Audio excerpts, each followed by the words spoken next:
Remaja merupakan kelompok usia yang sangat sensitif terhadap masalah gizi karena remaja mengalami pertumbuhan dan perkembangan yang sangat pesat dibandingkan dengan kelompok usia sebelumnya.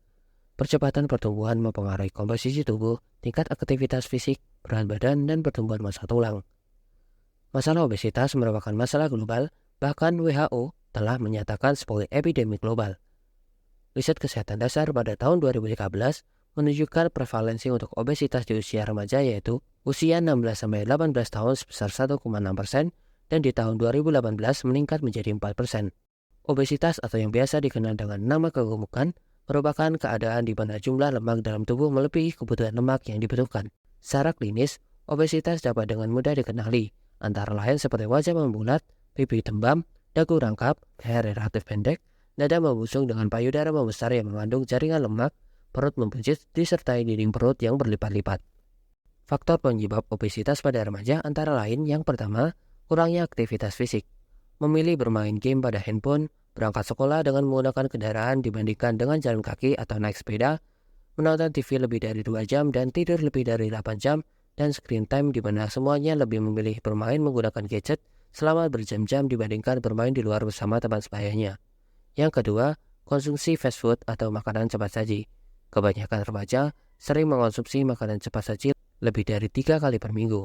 Konsumsi gula sederhana dapat menjadi penyebab obesitas pada remaja, di mana gula sederhana ini didapatkan dari konsumsi minuman manis yang banyak dijual sebagai fast food.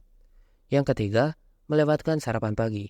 Remaja yang melewatkan sarapan pagi akan cenderung mengonsumsi makan siang lebih banyak, dan banyaknya energi yang masuk ke dalam tubuh menyebabkan metabolisme dalam tubuh juga melambat serta tidak mampu membakar kalori berlebih yang masuk ketika makan siang. Yang keempat, pengetahuan tentang kebutuhan gizi kurang. Yang kelima, pendapatan keluarga.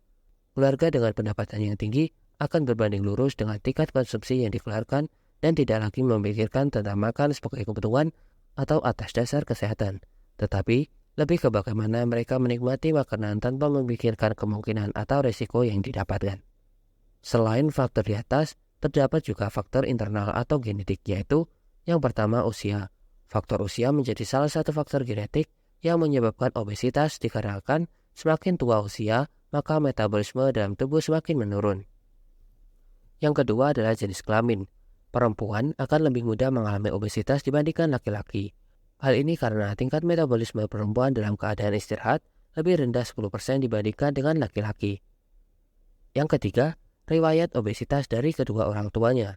Jika salah satu orang tuanya, baik ayah ataupun ibunya saja, mengalami obesitas, kemungkinan 40-50% anaknya akan mengalami obesitas juga.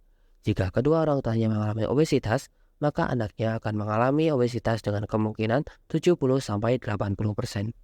Dampak yang dapat ditimbulkan oleh obesitas antara lain tekanan darah tinggi, kolesterol tinggi, kadar lipid dalam darah yang abnormal dan resistensi urin, asma, gangguan hati dan penyakit kantung kemih, serta ruam pada kulit dan lecet pada kulit karena pelipatan.